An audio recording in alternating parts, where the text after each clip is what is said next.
have minutes from August 1st.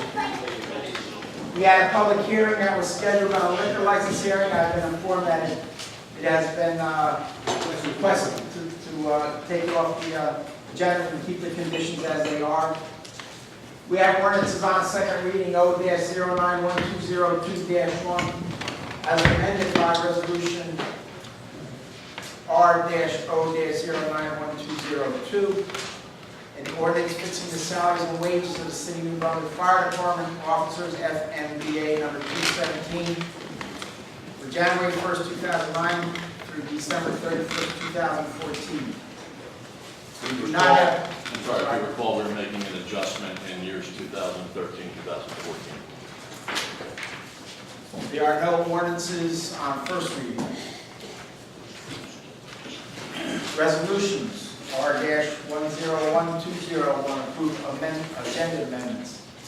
02, approve payroll from September 15th through September 28th, 2012. 03, authorize refund to redeem tax sales certificates. 04, approve poll. This is the one that had to do with the liquor license. Correct. 05, approve amendment of resolution R-091206. The reason is to pay an additional legal fees in the amount of $462 to help Wallet for the matter of Eon versus Fernando from $40,208.28 to $40,670.78. 06, authorized application, execution, and acceptance of grant. New Jersey Division of Highway Traffic Safety for Drunk Driving Enforcement Fund. 07, approved purchase by Director of Police under state contract for Micro Strategies for NICE Call Focus 3 Voice Recorder Maintenance Agreement, November 1st, 2012 to October 31st, 2013, not to exceed $6,346. 08, approve or disapprove change of floor plan for Cask Mass trading as JJ Tavern at 186 Hamilton Street. 09, approve order contract for custom Bandag. Purchase of 19 Goodyear tires for the fire department, not to exceed $9,408.53. Mr. Council President, on the prior one, Mr. Shammy reviewed the request for the change in floor plan and says that these are requirements. From what I understand, it's just putting a refrigerator against a Cooler for package. So the floor plan, really not changing, it's just adding that. Correct. 10, approve renewal of liquor license for Labano. It's inactive presently. Yes. 11, approve amendment of resolution R-051251. The reason the state contract changes. The resolution authorizes contract with certain approved state contract vendors for contracted units pursuant by law by the purchasing agent. Is there any specifics on this? Or just This is an attachment to the resolution. Any additional ones? 12, approve authorization to rebid for emergency housing shelter.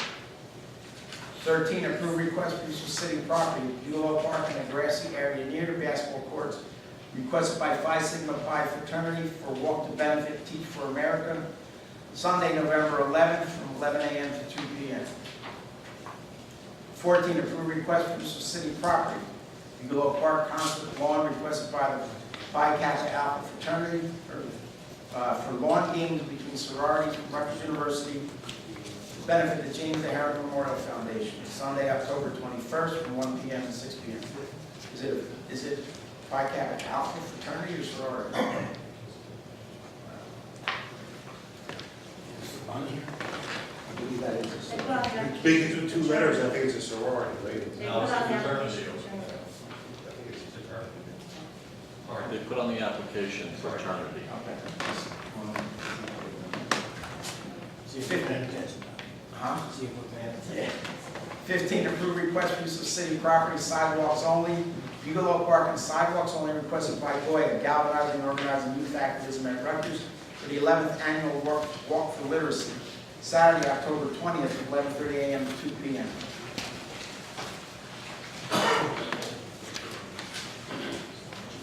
16, amendment of resolution R-051221, change order number 1, it's a credit for National Water Main Cleaning Company for sanitary sewer cleaning and closed-circuit TV inspection and manhole inspection. Approval of change order does not constitute an increase, so it's a credit of $37.75.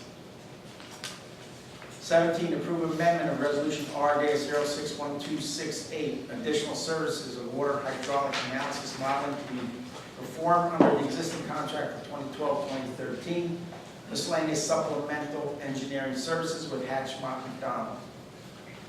18, approve off-premises raffle at the Heldridge for Hugs for Brady Foundation, January 26, 2013. 19, approve off-premises raffle at the Heldridge for the Children's Specialized Hospital Foundation, November 2nd, 2012. 20, approve off-premises raffle at Middlesex County Administration Building for Earth Share of New Jersey, December 7th, 2012. 21, approve off-premises raffle at the Hyatt for St. Matthias Church, October 21st, 2012. 22, approve request for use of city property for Willow Park jogging track and small pavilion requested by Harvest of Hope Family Services Network for a run walk, Saturday, November 3rd, from 8 a.m. to 1 p.m. 23, approve amendment of resolution R-061266, change order number 1, Road Cal Incorporated for the 2012 furnish and delivery of regulatory signs. Approval of change order does not constitute an increase of 20%, it's not to exceed $209.30. 24, authorized payment for emergency procurement, water utility department, installation of 16-inch insertion valve of Van Dyke Avenue near Edwards Road with B&W Construction, not to exceed $67,027.13. 25, approve request for use of city property sidewalk only. The sidewalk in front of 58 George Street, requested by the 7-Eleven for the grand opening for 7-Eleven Friday, October 5th from 11 a.m. to 2 p.m. 26, approve authorization to bid requested by the Department of Public Works for installation of asphalt curbing. 27, resolution to award professional services agreement with North American Insurance Management Corporation requested by the Administration Department for solicitation of competitive quotations for insurance not to exceed $10,000. The insurance we're talking about is liability and workers' comp that we typically contract with the gym. 28, approve renewal of contract with National Vision Administrators, January 1st, 2012 through December 31st, 2012, not to exceed $49,000. 29, authorize the tax collector to transfer credits on several tax utility accounts. And that's it. No other add-ons or anything? We do have 2 discussion items. The first one is Giovanelli's Restaurant, Eastern Avenue Corridor. We put that back on because of the shooting that was up there a couple of Friday nights ago. Detective, Detective Bonus, New Brunswick Police Department, Eastern Avenue Corridor. Calls for service from June 1st, 2012 to October 3rd, 2012. We have 79 calls for service, 13 for disorderly conduct, 28 parking violations, numerous quality of life issues. Some of the calls for service were proactive because we do station police officers there at specific times of the evening when there's a higher volume of traffic, pedestrian, vehicular. Therefore, the calls may be higher in that immediate area. We do put our mobile police precinct out on Thursday, Friday, Saturday evenings, not always at this location. Sometimes it is needed other places within the city of New Brunswick. That's up to the captains of the police department to decide where it's needed the most. We do still have the same type of issues and quality of life problems in that area. just back on one thing you said, do you know what some of the other locations where the mobile unit has been placed? I do know French Street corridor near Harvey Street. There are several other locations I don't know specifically at this time, but definitely French Street near Harvey. Has the calls volume changed at all? It is comparable. There's just numerous, the summer months are usually a little slower. Now we're going to pick up in the fall months just because the activity has increased in that area. The calls are comparable to what they have been in the past, and the quality of life issues are comparable, just because of the volume of people we have in that area. And that includes the whole corridor, we're not just talking in front of David Ellie's, but the whole Eastern County corridor. That is correct, sir. Anyone else? All right, the second one is a resolution to establish requirements for responsible bidders on public contracts. Mr. Hamilton? Yeah, I think you've had copies of it before, copies again. I've spoken to Mr. Deegan about this. You might want to tweak paragraph 4 of the $2,000 number that you did as well. And you can apply for 10 in there. Everybody that I've spoken to so far seems to like.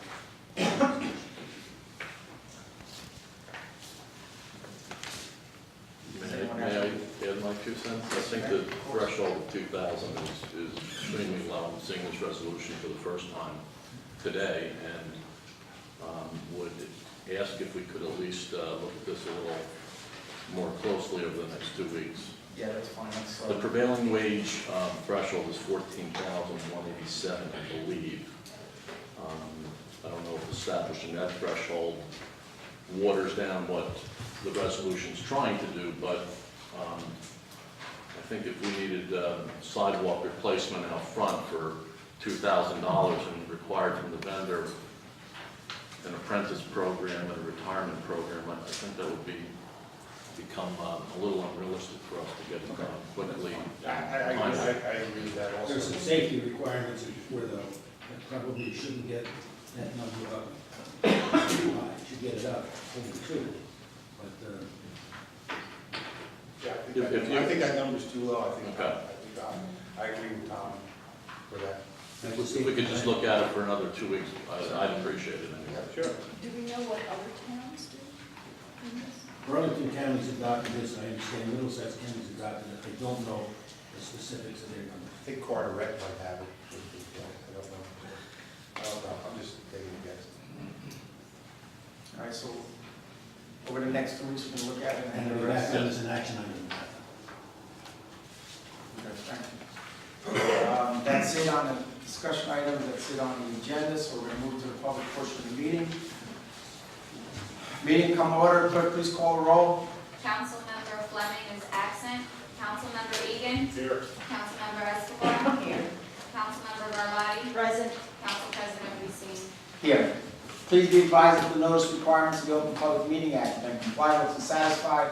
The annual notice, which gave sufficient notice of time and place and conduct of all public meetings of the municipal council, City of Brunswick, filed with the city clerk, placed on an appropriate bulletin board in the lobby of City Hall, has been transmitted to the official newspaper, which is the Home News Tribune. Pledge allegiance, please. I pledge allegiance to the flag of the United States of America and to the republic for which it stands, one nation, under God, indivisible, with liberty and justice for all. Please remain standing for a moment of silence for all those that have given their lives in the conflicts in the Middle East.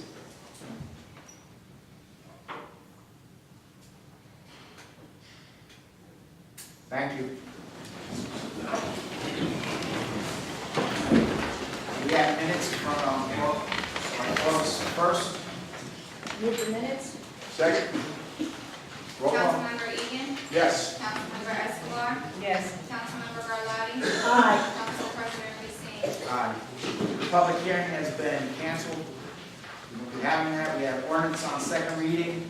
O-091202-1 as amended by R-O-091202.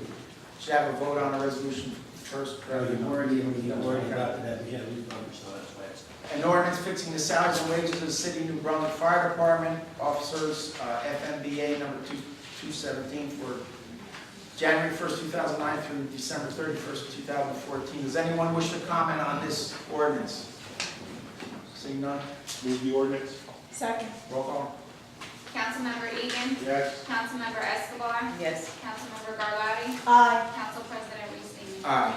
We have resolutions R-101201 through R-101229, and number 4 has been pulled. Does anybody have any comment or question on any of these resolutions? Mr. Cradaville?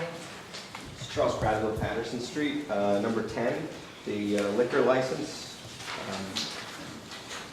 Where was that liquor license from, and what is the plans for the future of that liquor license? That liquor license is still located, technically, at the vacant lot of the former Teresa's Restaurant on Easton Avenue.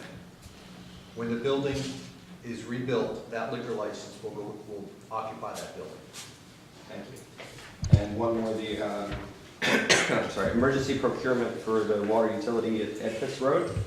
Is that related to the fire that happened there, or is this a different emergency? Mr. Lockman? Totally unrelated to the fire. We had a water main break there in the summer, which caused the tank on Van Dyke Avenue to almost empty, which is problematic for the water system. And since we have some industry out there that relies on the water system, primarily Unitex, that does the laundry for the hospitals in the area. You have Aldi there, you have the Housing Authority, McKinley School. We thought it was best to, in addition to repairing the broken pipe, putting in what's called an insertion valve, which allows us to shut the system down in that area and prevent a great deal of water loss if we had a similar problem in the future. Thank you. Okay, anyone else? Yes, sir, name and address, please. Joseph Catton, East Jefferson Avenue. I just have a question about number 26. Where's the asphalt curbing supposed to go? Mr. Lockman? It is going in various spots. There was some paving done in Rutgers Village and Edgebrook and I think Cobb Road. Excuse me a second, I'm just trying to look around here for Tom Goulden. Some of those areas need curbing, and that is the purpose of this bid. Thank you. Anyone else on any of the resolutions? Seeing none? Move the resolutions? Second. Roll call. Councilmember Egan. Yes. Councilmember Escobar. Yes. Councilmember Garlotti. Aye. Council President Reesman. Aye. We do have a couple announcements, I guess, one of which is Women Aware are encouraging counties to do is shine a light on domestic violence by participating in awareness events, which one of them, which is the municipalities are asked to display purple lights on around the town municipal building. City Hall is doing that in honor of this domestic violence awareness month. So Mr. Lockman, I guess that started already. Yes, we replaced the light fixtures out front. We have purple bulbs in the light fixtures, and they're going to shine that way through the month of October. And you'll see them as you leave tonight. If I may add also, the New Brunswick Domestic Violence Awareness Coalition will be having the annual March and Rally on October 20th at the Teen Center. So, 11 o'clock, 11 to 2 p.m. Everybody's invited. And I also understand the mayor has official proclamation to recognize October as the Brunswick Domestic Violence Awareness Month as well. Anyone else? Ms. Garlotti, I think. Yes, I just wanted to congratulate the organizers on a very successful Raritan River Festival. I was there for the installation of some signage to indicate the waterway and the value of the Raritan River waterway to our region. And there was lots of people, it was perfect weather, vendors, musicians of all styles and types. Rutgers participated with some physics, fun with physics demonstrations, and it was, couldn't have ordered a better day. So I just wanted everybody to be aware that they did a great job. Ms. Lockman. Could I make a statement too, Yeah, of Mr. course you Persing? can. A couple meetings ago, I was asked about the subsidy that was required at the Wellness Center to offer discounted memberships to New Brunswick residents. And that evening I misspoke. I said that I acknowledged that a subsidy was in fact required, was not appropriated in the 2012 budget, but would most likely be appropriated in future budgets. And the original concept required that, but since the original concept, favorable financing at the project allows for the discounted rates at no subsidy by the city, and I thought I should clarify that. That's good, thank you. Anyone from the public wish to address the council at this time? Stradiville? Charles Gradville, Patterson Street. I wanted to second what Councilwoman Garlotti said about the Raritan River Fest. It was a phenomenal event, really a lot of fun. Also wanted to, extend my deepest sympathies to the family of the young man who lost his life in a shooting last Wednesday in Robinson Street. I wanted to know if somebody in the room could give an update on that investigation of that killing. Yeah. Captain, excuse us. Question about the recent shooting on Robinson Street. Can you give any kind of update? I know it's under investigation. Yeah, I mean, as far as specific detail about the shooting, it's still under investigation. I can tell you that it was not a random act, that the victim and the suspect had a prior relationship. It was a specific target, so it's not like someone just came by and started shooting up the house. But I'm not going to give any more specifics on the shooting itself. Thank you. I wanted to ask, I know I'd asked last time about the matter that Mr. Fabix had sued the city and it had gone to some kind of conclusion. Is that?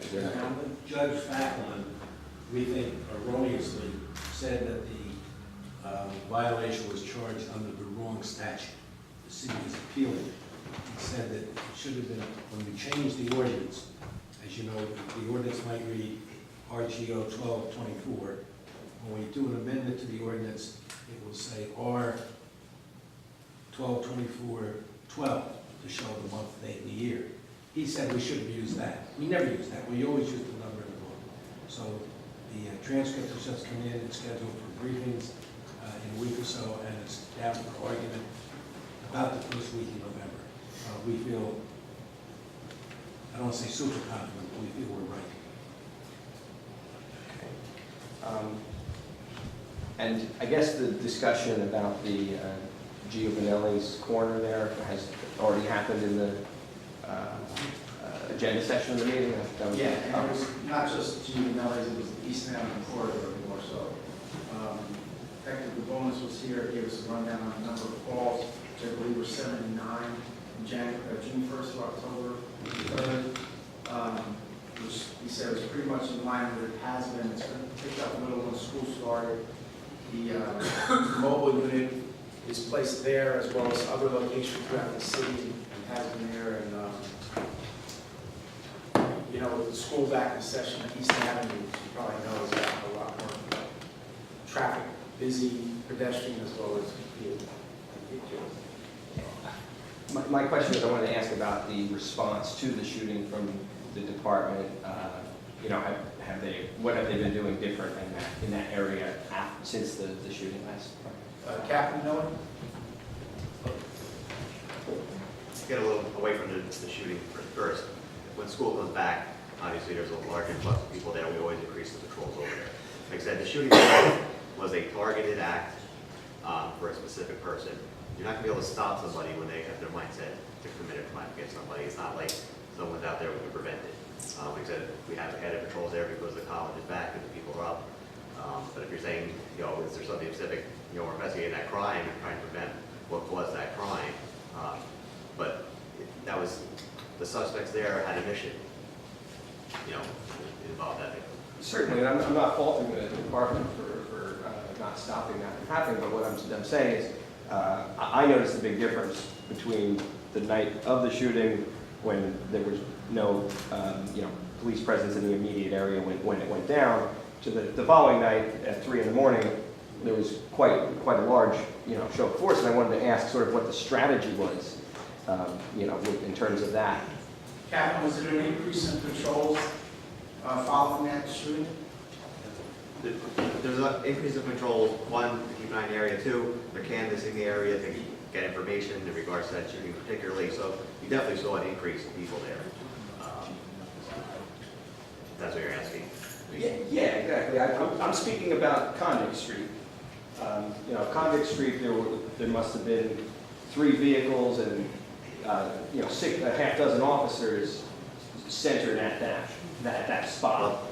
That was a new thing, right? You're talking about the shooting, which is on Robinson Street, but Convict Street on Thursday, Friday, Saturday nights, there's panic patrols on Convict Street and East Hammond Quarter. I apologize. I was talking about the shooting on Easton Avenue. So I just noticed since then on the weekends, there's a much larger presence, and I guess the point that I'm trying to make. Okay, you're talking about the one that happened in Ford? Yes. Okay. That also, we determined, was not a random act. The victim and the suspect did have a prior relationship. And they said there are added patrols on Easton Avenue and in that Easton Avenue corridor and the Convict Street area. We have increased patrols there because of a large increase in stuff that goes on there, especially with colonies and that. Okay, and so my advice then to the police department would be that if there's, I apologize. Sorry. If there's a half dozen men that are going to be stationed at that corner, that it would be best for them to wear the proper police uniform and to spread out across the area, at the very least to cover the four corners of the block, rather than all stand together, basically leaning on the hood of an automobile in one cluster. I think the same amount of resources could accomplish a lot more good if the officers were walking the beat, standing, in the area. And so that's my thoughts. Thank you. I just can add something. I know that there has been some of the residents, I saw a letter that they have been quite happy with the police presence in the area. Unfortunately, the shootings happened, but I know that in terms of the residents, they have been very supportive of the police when they see the police, and they have noticed a difference in that area since the police has been putting the mobile unit and the police presence there. Anyone else in the back? Lennon, support. I live here, Convict. I live in that area, Hamilton, Gildan.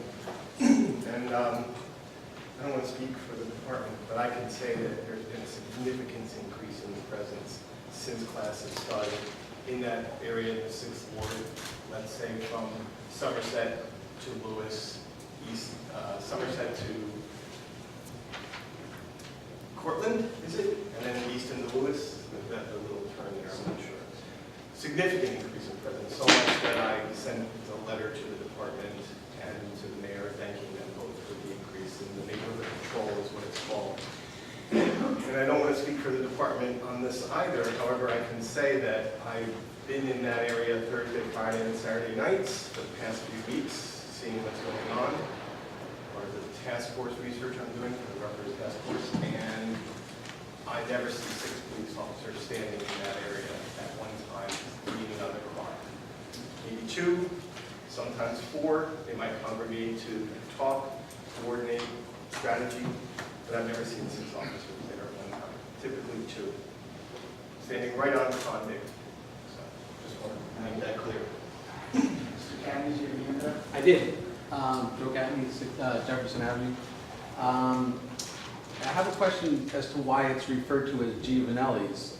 Is it only because that happens to be what's on the corner at Conduct in Easton, or is there a specific problem with the fact that people seem to congregate there after the bars close? And if that's the case, what does the city intend to do? Because as a taxpayer, I'm a little offended that we have to expend the resources of 6 police officers to babysit drunk people.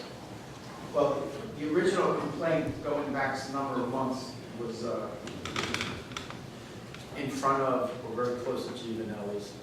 The response was taking an increased patrol and put the program unit in that area. It's not specific to Giovanelli's now. It wasn't really specific to Giovanelli's as opposed to the area. And as I asked Detective Bonus whether we were talking about the entire Eastern Avenue corridor, which he did say we were, and we are. And so that's my understanding, is that it's not just Giovanelli's, it's kind of a no, but that's where we're starting with and going farther down. Well, you know, I have some experience in this area, past experience in this area, and it seems to me that there should be some motivation to disperse the crowds after they've been drinking and not to encourage them to congregate out on the street. Because there's still residents on Convict Street that, have been to these council meetings in the past and maybe don't come anymore because of frustration or whatever. But they have to deal with all of the noise and the garbage and the disruption from these people, and believe me, I'm not against them going out and having a good time, but it seems to me that we're inviting them to congregate on the corners, because Giovanelli's, as we all know that live here, is very small, so you don't stay inside the building, you get your food and you end up outside for some period of time, and that seems to be the magnet that attracts all of this problem. And then we're expending the resources of police officers, their salaries, and their attention that could be focused elsewhere in the city instead of their babysitting. I will say one thing to that. That's a very good point, but I happened to go by that same corner on Saturday night, and now what the police did on Saturday night, they put cones up outside in front of Giovanelli's just for that reason. So no one can congregate, no one can park a car there and hang out there, which I thought was a very good idea. I spoke to the police officer that worked there that night, and he said it was an idea to get the crowds moving and not have anybody congregating on the corner. So I thought that was a step in the right direction. But like, my question is, that's all well and good because we've done that for a long time. But it's a Band-Aid on the problem. Because when you remove those police officers, just for example, if there's a more serious incident elsewhere in the city and they have to pull away from that location, then your Band-Aid is removed and now you have this open sore again. There seems to be like there's something that could be done more proactively with the establishments there and put some responsibility on their shoulders instead of the city always bearing the burden and the cost of it. Mr. Shammy has been meeting with the business owners. I don't know if you have any kind of update or talked to them recently. Sorry. Mr. Shammy? Yes, Mr. Council President, we had several meetings in the spring and early summer with the owners of all the select number of the eateries in that area, as well as the licensed establishments. And actually, the meetings were held at this very table, and they were all very engaging with respect to issues that are of concern to the public in this council, dealing with patron safety and issues in and around that Eastern Avenue corridor. And Detective DeBonis, who's no longer here, was present, and even Mr. Patterson, I think, attended a meeting or two. And we talked about certain solutions. One overwhelming theme that was discussed was their proactive involvement in ensuring that the patrons that frequent their establishment that may spill out onto the curb or onto the sidewalk conduct themselves in a way not to impact on the residents who live in the neighborhood, as well as not to cause a heightened need for police involvement. And they all seem to be very willing and able to work with us and cooperate. Obviously, though, their overwhelming response was, well, the police have to help us, which I think we've heard from the captain as well as the detective about the mobile unit being out there and increased patrols. We haven't taken it to the next level yet. Actually, the summer months were pretty quiet, and unfortunately, now that we're in the fall, we've had an unfortunate incident. But I am in contact with those particular business owners and the licensed establishments on continuing to conduct in that dialogue. Okay, thank you. Thank you. Anyone else? It was not spoken? Yes, sir, Mr. Neal? Mr. Neal, George Cameron Baldwin, I didn't mean to say anything, I just want to observe this. But being that the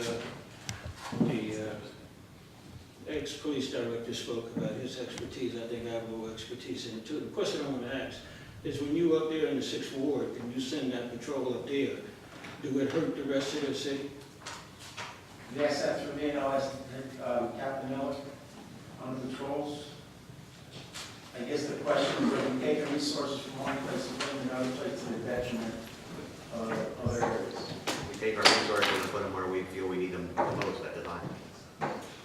Well, the reason I say that because where I live at, for the last few weeks and weekends, me and my wife haven't been able to sleep. And different people have, I've noticed it because, no sense in saying anything because you get these ignorant responses when you tell folk, oh, we got 145 police officers in the city that's 5 square miles. We got over 100 sheriff officers. ruckus police, prosecutors are all in one little hub here. So when it comes down to manpower, the police director was right. Are we using our innovative, creative skills in order to change things? And sometimes I don't think we have, because I sit in my window and I see 300 people, I see about 100 people across the street from my house partying, drinking beer and everything on the weekend. And I sit there and I watch, and there's no police car come by for 3 hours. So I know the job because I did it. So when we make those ignorant responses, oh, we put them up here, we only got, I know how many men you got working because I actually worked. But we need some out-of-the-box thinking, because if you got that squad up there in the 6th Ward, then what's going to happen on George Comer when we're taxpayers? You know, and if I call, oh, well, you know, we only got some, you know how many, you know, that's ignorant. I need help now. So, you know, we got to get, you know, that's why I don't say anything, because we get that very sterile, same old answer, you know, to what's going on until something happens, and then we move some people here, and then if they cool down, we go back to business as usual. You know, I see nobody, in fact, I had to get up out my bed and go over and talk to the guy. I get more out of the gang members than if I sometimes talk to, and I'm proud to be a policeman, we got good police officers, and we got some thoroughbreds who don't do nothing and get paid. And when I have to remove folk myself, and I don't feel right about calling downtown, something wrong. And I worked here and lived in this city all my life. So you have the neighbor, let's check numbers. How many men was in that squad up there at Gianelli's? How many men were up there? I'm asking it to you to get to him. Captain? I had looked at the roster, I don't know the stats. Well, we said that's 6. We had one person. Right. How many men do we have working patrol that night? Captain? There's a sheet for it, there's public information. I can prepare a Can you report for find you. out for us, please? But I'm not gonna know it right Okay, so we have supervisors, we got supervisors out there. And when you have radio patrol, the city is split up in certain components. And you're supposed to see a patrol car in those components, that's why they do it. So if you sit there and you don't see a patrol car, you walk up and down, ride up and down the street, right, then something is wrong, something's dysfunctional. So the next time I come to city council meeting, we want to know how many men that they actually have out there working, so we can really look at the picture. So when they tell us something, right, we can say, okay, all right, because we understand being a policeman is a hard job. I know it. But for me to call and don't feel right calling, and my wife can't sleep, and I say, I know what I'm going to hear if I call down there. I know what I'm going to hear, like we heard here. Then the answer, the results. The results. That's what we're looking for, and there's no excuse. North Brunswick is 10 square miles, and they got like 90 men. Franklin Township got about 125 square miles, they got about 90 men. We got 145 people here. In the city is 5.5 square miles. With another police department, Rutgers. I will ask Captain Miller to give us some report on the numbers on patrols. And it's good to see my committee man here, and I know Joey's committee man up this area, because I shouldn't have to come when people walk around and they want to be politicians, and then I got to do their job. I'm not going to hear that anymore. So we're going to deal with numbers and facts. Anyone else who has not spoken? Senator Goodman, New Brunswick. I wanted to talk about a little historical content from last year concerning the sculpture by the group that is in the process of sculpturing down here on George Street in front of the Heldridge, the monument, and I want to get a status update from the council as to where we are with the sculpture that's been rebuilt to honor and recognize the gentleman by the name of Colonel John Nelson, who's considered a native of New Jersey, and was part of the original, I guess he was the original person who read the Declaration of Independence in the city of New Brunswick back in the 1700s, something like that. The reason why I'm bringing this up now is because I wasn't aware of it during the council meeting, I wasn't present. However, I noticed also this group has also been approved by the council to build an additional statue of Paul Robeson in the future after this one's been constructed. So I wanted to get a status update, if someone could tell me, where is that group as far as the planning and development process for the statue as well, because I know New Brunswick, we have been preserving our colonial history for a very long time now. We just redesigned the guest house, the Henry Guest House, Brugler Park, and all the other historical buildings and monuments in our city. So I wanted to find out where are we concerning that statue, and what's the plan, or can anyone give me an update? I don't have any knowledge at the moment. I don't know. It's a private group. Greg Ritter at George Street, Cameron, is probably, if not the chairman, one of the moving factors behind the group. And you'd have to talk to them about what their priority is in terms of statues. But I know they're doing fundraising to do all of the signers of the Declaration and other important people. So we basically were just waiting on, I guess, them to move forward, because the council did approve that resolution, correct?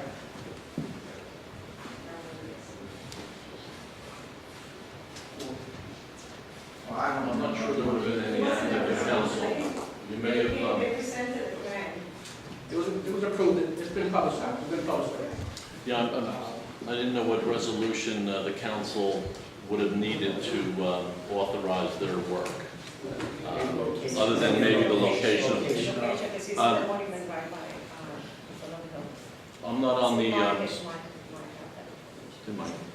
I'm not on the sculpture committee, but in speaking with Greg, they have not fully raised enough money to cause the Colonel Nielsen statue yet. They're getting close. Okay, so we can expect to possibly see it in the near future, basically. I think they would hope so, and I think we would hope so, but as Mr. Hamilton said, Greg Ritter, if you know him at George Street, Cameron, is the chair of that particular nonprofit organization. Okay. One of the reasons why I brought that up is because I noticed that I proposed the Martin Luther King Jr. street name 3 years ago, and it obviously got shelved or didn't move forward or wasn't addressed. And I know that George Street was brought back to me by the mayor, and not to be a suitable. Mr. Garlotti was there at that meeting. Was not to be pretty suitable because of the George Street historical significance of the name. And but I felt as though the street name or an honoring of Dr. Martin Luther King would be significant somewhere in the city and not in an urban community where it's not respected. But I see now we're moving forward with a statue of the Nelson, Colonel Nelson, because now he's not New Brunswick. He's not a New Brunswick resident.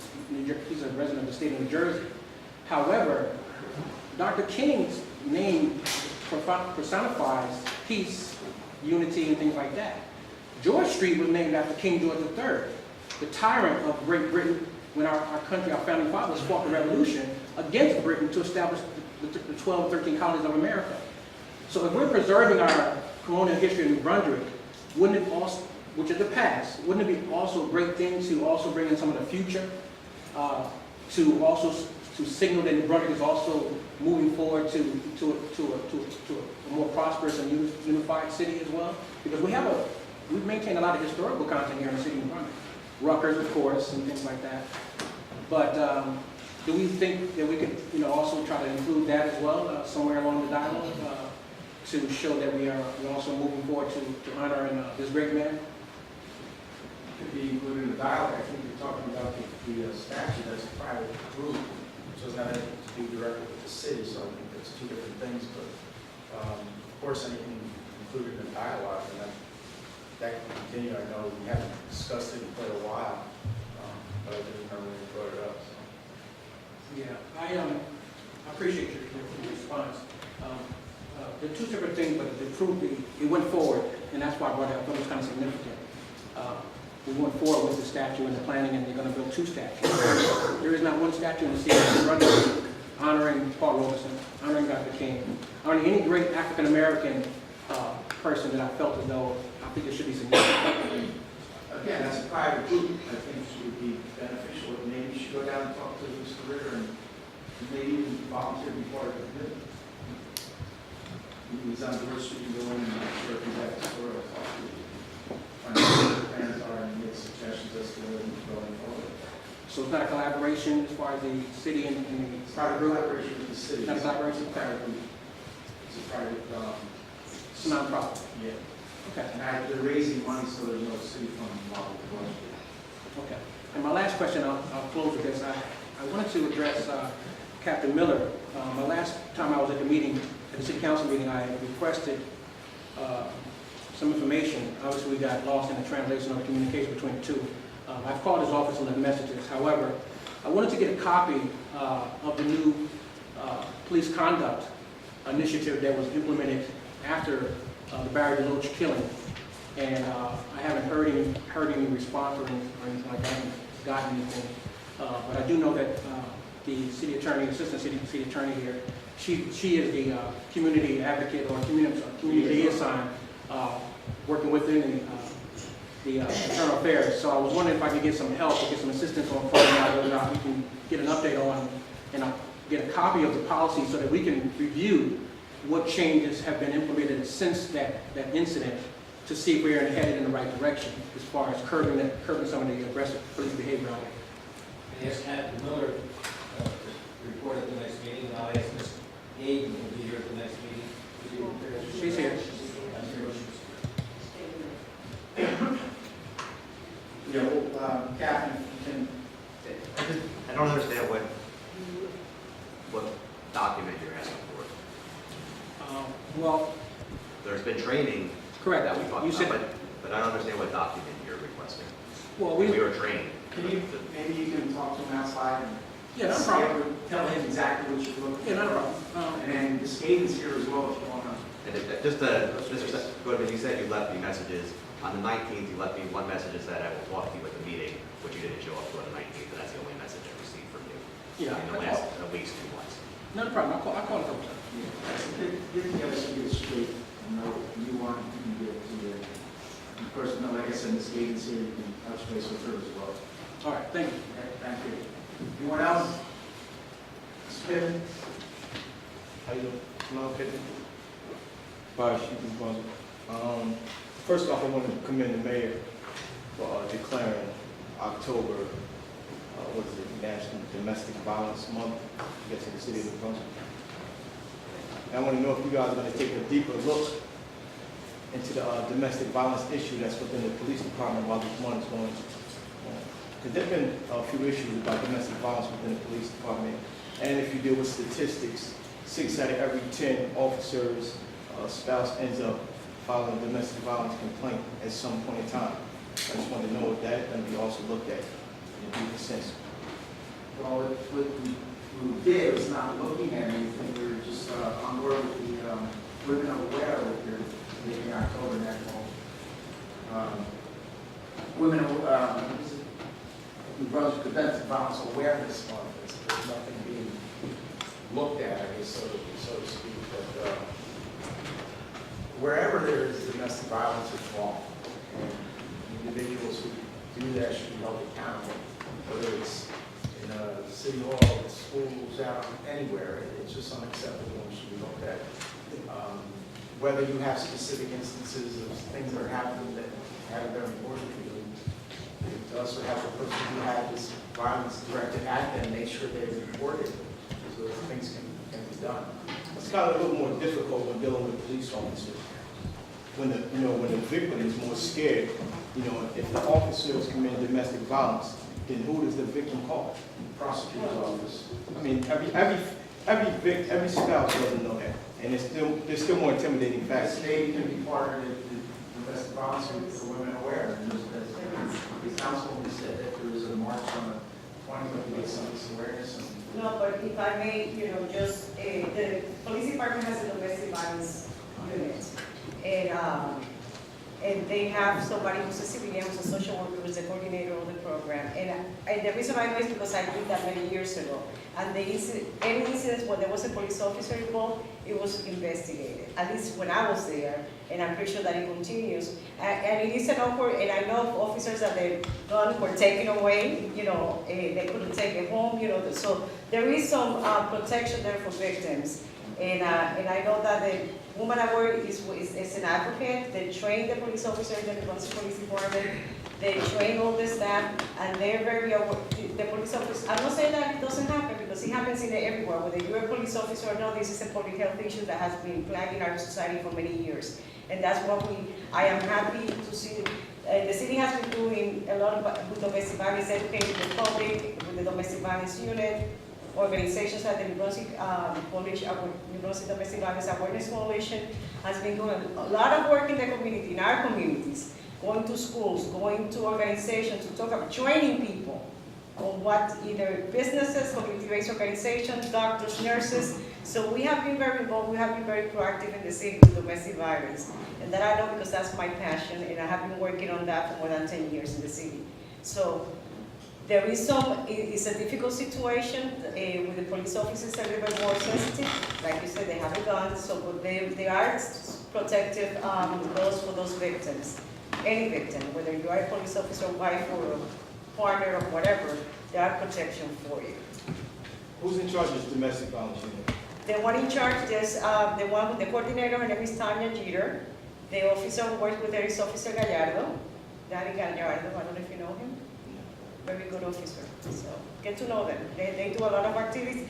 We have a domestic violence response team. I don't know if you know about that in the city. That if any victims who walks in the police department that needs any assistance, if feels threatened to talk to a police officer for whatever reason, these are community people that are trained by Women Aware who will deal with the victim, will advocate for them, will go through the process. The police department has a family room that the kids will be there. They have diapers. They have all the things that the victim might need until the issue is resolved.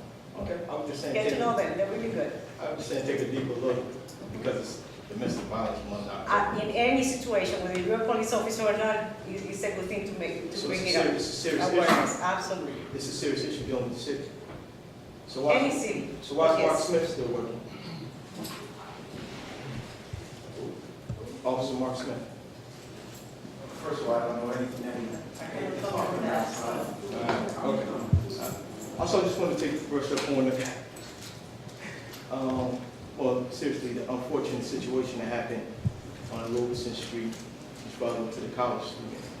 And I want to know if you guys plan to put any cameras in that area. I guess. I'm not sure if that area's been targeted. I know there are cameras throughout the city, different locations. I don't know the exact locations. I know in some instances we don't want to give the exact location. Cameras, do you know on any of the cameras without? I wouldn't comment on where all the cameras were. But there have been a certain number have been placed. All the different locations across the city. I'm sorry? There are cameras installed through different locations across the city. Well, should this incident constitute cameras being? I'm not saying that there isn't. Huh? I'm not saying that there is not. And what's the reason why you can't mention where the cameras are put in the city, throughout the city? If you can't mention, listen, all right, if you can't mention why the cameras aren't where they are put, then who's monitoring these cameras? Like if I have a situation, if I'm in the city and I have a situation, being that I'm Tormel Pittman, and I want to hopefully know if there's cameras available to track, if an officer harasses me, right? And they say I make false allegations. Hopefully, I want to know where the camera is. I have officers that target me all the time. Maybe I could drive where the camera is so it can be visual, so they won't cut their squad car cameras off, and it'll be my word against theirs. Yeah. If Mr. Pittman feels he's being harassed by certain officers, he come down to the Internal Affairs Office, they complain, and we'll be happy to review all the cameras that we have access to. We'll let you know when after. I know that's what Mr. Pittman, I'm pretty sure you have seen it on Branson and Snap. Huh? Have you seen the one on Branson and Ciudad? It's right there. I opened. Oh, There's whoa, one whoa, there. whoa, she's not supposed to say that. Don't be telling me about It's right there, that's open. It's where we come people, you could see it. Yeah, because you say that. Okay. Because you say that you haven't seen one. Wait, yeah, I mean, hold on, you can tell me what certain cameras are, but you can't tell me what other ones are? I'll find out, I'll follow up on that. Yeah. Also, I also want to know, is there a drug policy in place for city employees? Mr. Lockman, anything in the contract? No. Reasonable suspicion only. Okay, Not well, random drug testing. all right. Well, Monday. We are looking at that though. Okay.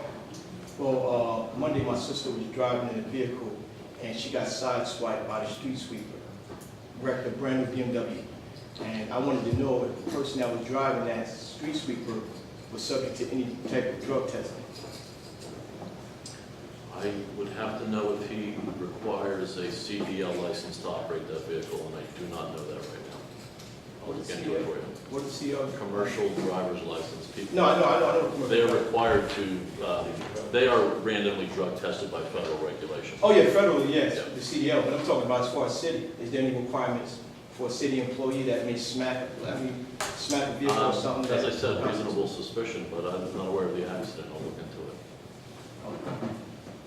Well, it just recently happened, Monday.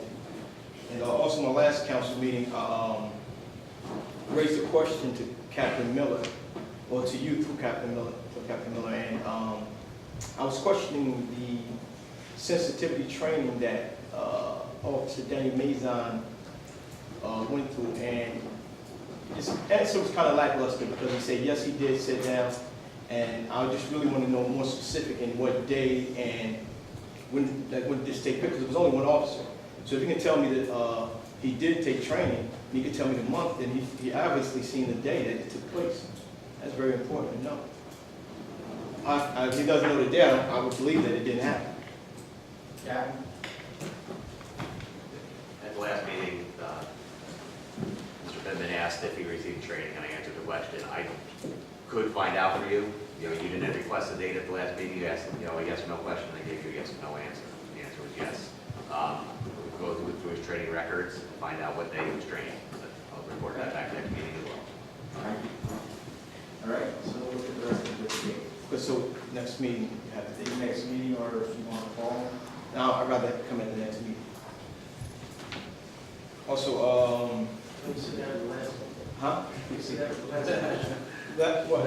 Last meeting? You ain't get rid of me that easy. Also, I want to just comment on comments. First off, I want to know if the mayor's spokesman, Russell Machado, is his comments his independent opinion, or is it the words of the mayor? Is he speaking from the mayor? I think Mr. Marquette is here. Oh, Machado, I'm sorry. It's opinion of the city. His opinion of the city. Okay. It's not his personal opinion. It's I not hear his- it, my personal He opinion. works for the city, it's Oh, so it's the city's opinion. the official statement. Official statement, okay. Well then, it's kind of upsetting to me to have the city think that, they trashed the lady, Yolanda Baker, whatever, for trying to make a change in the school system when the school system is failing. So to condemn that is only telling me two I'm things. not aware of who you're talking about, I'm sorry. But it was an article in the paper, and the city made comments that the person that wanted change for the school system has an agenda. And I guess they're upset because they didn't get the political aspirations that they wanted. And my opinion is, how can someone have a agenda when actually the school system is failing and they want change? That only leads me to believe one or two things. Either the city is comfortable with the performance of the school, or they can care less and let the school run any type of way it can as long as they continue to be employed. I don't know which one of the two is. Again, Because I was a little more at ease when I thought it was his personal opinion, but now that I know it's the opinion of the cities, that kind of upsets me. Yeah, Mr. Bennett, I apologize, I'm not aware of I didn't see the article, and so I'm not really aware, and I'm not going to comment. We can address it in the next meeting. I don't know the facts about what you're talking about. Oh, that's fine. Anyone else? Mr. Stradiville? Charles Granville again. I just wanted to point out that my good friend in the back of the room might not have recognized these folks as officers if he was walking past Easton and Convict at I guess it was between 2 and 3 in the morning, the night after the shooting. There were, in fact, 5 or 6 people. They could have been county sheriff's officers for all I know, because they were wearing civilian clothes with a hooded sweatshirt over it that said police, white text on a black hooded sweatshirt. And I think, the reason I bring this up is because I think that seeing police officers in the proper uniform makes people feel safe, and I think that seeing police officers wearing special attire makes people feel they're in an unsafe area, an unsafe situation, and again, clustering in the one area probably not as efficient as spreading out over multiple blocks. I wanted to ask another question about, this would be an officer in the police department who's facing discipline, was Lieutenant Robert Kearney. I wanted to ask if there's been any resolution. Is he coming back to the force? Or is he leaving? I got to go to Captain Miller on where the... Captain Miller, you are aware of the case, Attorney? I don't know what the resolution is, or if there was. I don't believe there is a resolution yet. Thank you. I know that the Rutgers Police Department had a motor vehicle accident, and somebody was seriously injured and struck by a police car. And I know that our police investigated. I did speak to Captain Miller today about it. And I just wanted, for the record, for him to explain, whatever he can about that investigation now that it is complete. Captain, are you aware of this? I don't know all the details of the investigation. I did not conduct the investigation myself. The police department took the initial accident report and conducted their investigation, determined it was an accident. There was no summonses issued. I am aware that Rutgers police are doing their own internal investigation because it involves one of their officers, and I am not privy to the information in that investigation. Okay.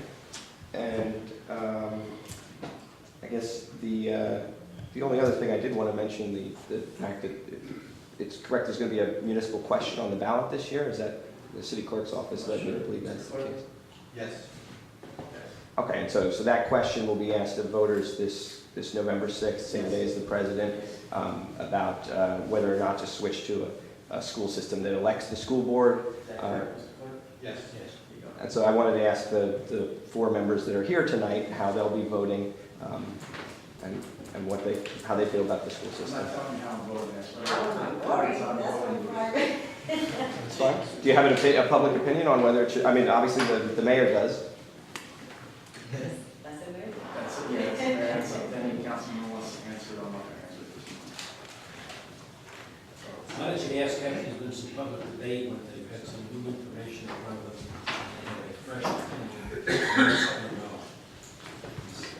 And then I might answer, and I might not. So, at least me. Just got to ask, I think it's an important question. I think everybody should research it, and I personally support it. I think the school system has not been successful in its current, structure. So I really just also implore you to please take a look at the comments that Mr. Marquetta made. I have them up here. It's basically, on 4 occasions during the past 20 years, residents of New Brunswick rejected the politics, patronage, and higher taxes that often result from the switch from appointed to elected boards in urban school districts. And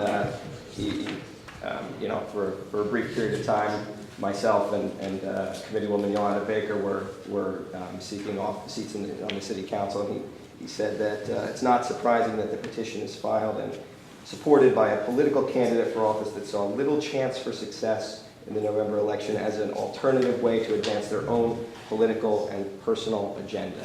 And so those are the comments that are, I guess, the city's official position on this public referendum. And I think that if Mr. Hamilton thinks that you guys should be commenting on it after some debate, perhaps the city public information officer should reserve his opinions until after there's been some debate as well. Thank you. Anyone else? Move we adjourn. Second. Councilmember Egan. Yes. Councilmember Escobar. Yes. Councilmember Garlotti. Aye. Council President Reese. Aye.